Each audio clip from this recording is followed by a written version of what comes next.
சூப்பராக வந்திருக்கு பாருங்கள். வெல்லம் இல்லைன்னா கருப்பட்டி இல்லைன்னா நாட்டு சக்கரை, இது 3 போட்டு செய்யுங்க. சீனி போட்டு செஞ்சிங்கன்னா வேஸ்ட்டு தான்.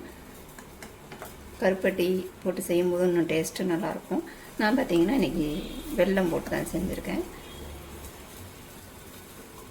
இப்படி குடிக்கும்போது ஸ்கூல் விட்டு வரும் பசங்களுக்கு இது மாதிரி நல்லா கொஞ்சம் மிதமான சூட்டில் கொடுத்தோம்னா சூப்பராக இருக்கும். நல்லா டேஸ்ட்டாகவும் குடிப்பாங்க. களைச்சி தவிச்சு வர பசங்களுக்கு இது ஒரு நல்ல ஹெல்த்தியான ஒரு பாயசம். வாங்க எப்படி செய்யுதுன்னு பார்த்துருவோம். ஹாய் ஃப்ரெண்ட்ஸ், வாங்க. இன்றைக்கி எங்கள் வீட்டில் பார்த்திங்கன்னா காலைல இட்லிக்கு மாவு அரைச்சேங்க. அதுலேருந்து நான் கொஞ்சமாக உளுத்த மாவு மட்டும் எடுத்து வச்சுருக்கேன். இது தனியாக அரைச்சி செய்கிறதுனால நம்மளுக்கு கொஞ்சம் சோம்பேறி, அதனால் கொஞ்சமாக இவ்வளோ மாவு எடுத்து வச்சுருக்கேன் பாருங்கள். இது பார்த்திங்கன்னா ஸ்கூல் விட்டு வரும் பசங்களுக்கு இது பாயசம் மாதிரி வச்சு கொடுக்கலாம், கஞ்சி மாதிரி வச்சு கொடுக்கலாம். சின்ன பொம்பளை பசங்களுக்கு மெயினாக லேடிஸ்க்கு இது ரொம்ப நல்லது. கை கால் இடுப்பு வலி மூட்டு வலிக்கு மாவு அரைக்கும் போது இந்த மாதிரி எடுத்து கொஞ்சமாக செஞ்சு சாப்பிட்லாங்க. இப்போ கொஞ்சமாக தண்ணி கலந்துக்கலாம்.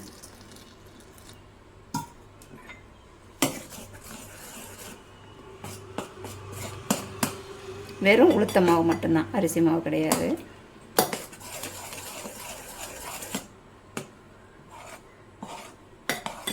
அதுக்கு பார்த்திங்கன்னா கூட இனிப்புக்கு வந்து வெல்லம் எடுத்திருக்கேன், கொஞ்சமாக உப்பு, ஏலக்காய், தேங்காய், அவ்வளோதாங்க. இதுக்கு ஈஸியான வேலை, நல்லா டேஸ்ட்டாக இருக்கும்.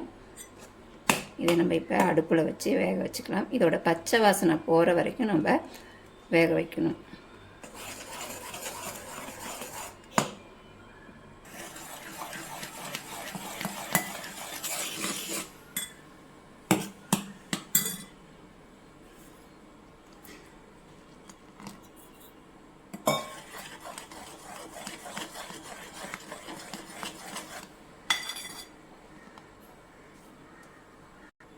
இது வேகிறதுக்குள்ளே நம்ம இன்னொரு அடுப்பில் வெல்லம் காய்ச்சிக்கலாம்.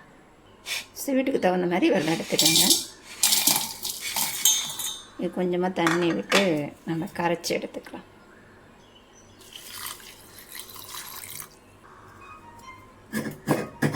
தேவையான கொஞ்சமாக தேங்காய் திருவி மாவு வேகிறதுக்குள்ளே நம்ம தேங்காய்லாம் ரெடி பண்ணி சட்டுன்னு செஞ்சிடலாங்க.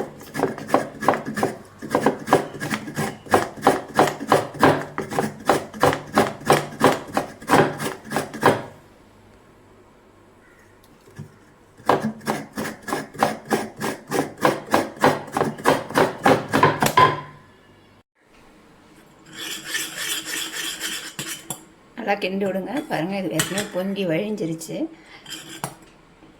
இதோட பச்சை வாசனை போகிற வரைக்கும் நம்ம கிண்டணுங்க. ஒரு பொடியும் பொங்கி ஊற்றிட போது கொஞ்சம் பெரிய இனமாக வச்சுருக்கணும் போல். பாருங்கள், மாவு நல்லா வெந்துருச்சு. முன்னாடி எவ்வளோ தண்ணியாக இருந்துச்சு, இப்போ எவ்வளோ திக்காக இருக்குது பாருங்கள்.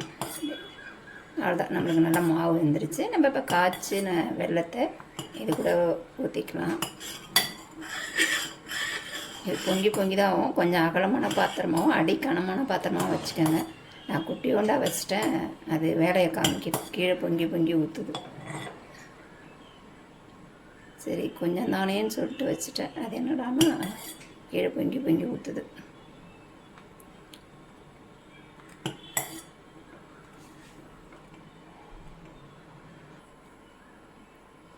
நம்ம காய்ச்சினோம்ல வெல்லம், அதை இது கூட சேர்த்துக்கலாம். நீங்கள் நாட்டு சக்கரை இருந்தால் கூட சேர்த்துக்கோங்க. நான் வெல்லம் சேர்த்துருக்கேன்.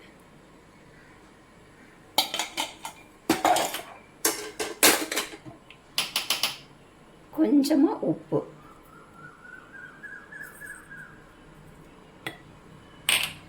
வாசனைக்கு ஏலக்காய் தூள்,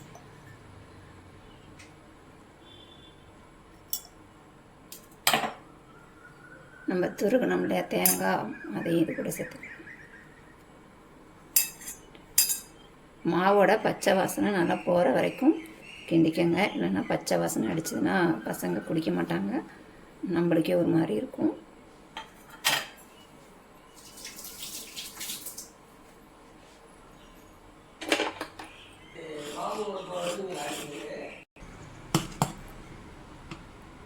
அவ்வளோதாங்க, நல்லா நம்மளுக்கு உளுத்த மாவில் பாயசம் ரெடி ஆகிடுச்சு. டேஸ்ட்டாகவும் இருக்கும். இது கூட நீங்கள் முந்திரி திராட்சை கூட வதக்கி போட்டுக்கலாம். நான் போடல, தேங்காயெல்லாம் போட்டுருக்கனால போடல. சூப்பராக இருக்குது. நீங்களும் இதே மாதிரியே இட்லி மாவு அரைச்சிங்கன்னா உளுந்தை மட்டும் எடுத்து இந்த மாதிரி செஞ்சு பாருங்கள். சூப்பராக வந்திருக்கு. வீடியோ பிடிச்சிருந்தா லைக் பண்ணுங்கள், ஷேர் பண்ணுங்கள், கமெண்ட் பண்ணுங்கள். மறக்காமல் கலை கிச்சன் சேனலை சப்ஸ்கிரைப் பண்ணுங்கள். இன்னொரு வீடியோவில் சந்திப்போம். டாடா பாய்.